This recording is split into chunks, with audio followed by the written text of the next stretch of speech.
Have you ever looked at a tree and wondered how old it is?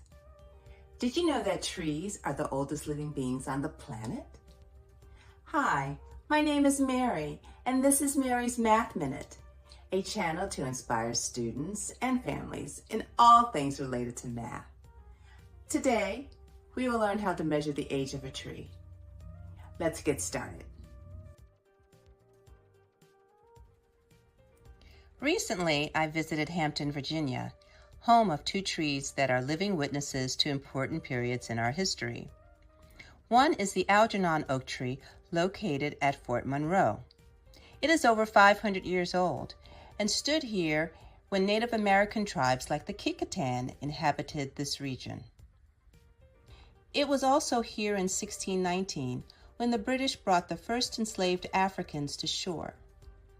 And by 1861, it was a part of Freedom's Fortress, the name given to Fort Monroe when the Union Army provided refuge to Black freedom seekers during the Civil War. About a mile away is the Emancipation Oak Tree, located on the grounds of Hampton University.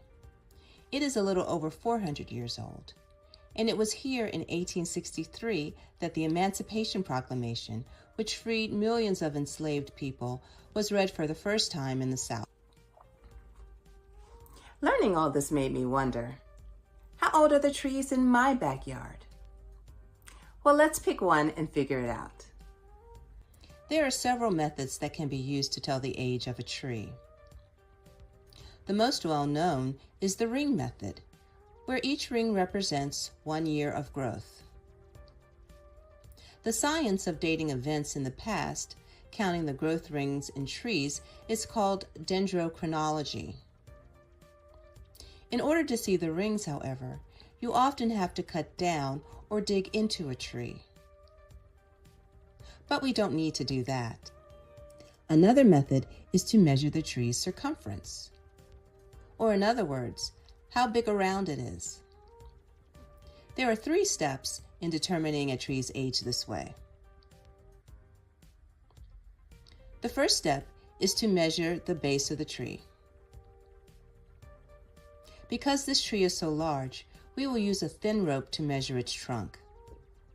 First, we pick a starting point about 4.5 feet from the ground. Now let's go around the tree once. I took a measuring tape to measure the length of the rope, and the circumference is 136 inches.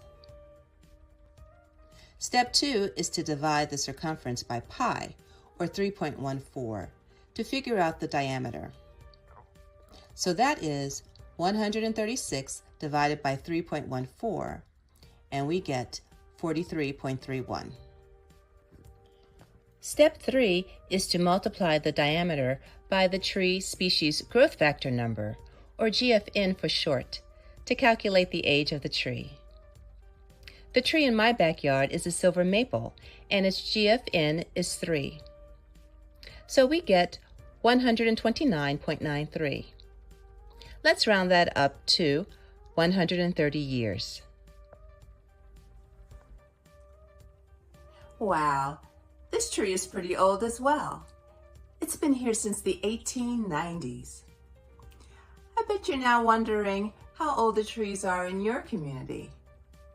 Well, the next time you're in your yard or in your neighborhood, consider measuring the age of a tree and let me know in the comments below how old it is. And if you like this content, feel free to subscribe and hit the like button below. See you next time.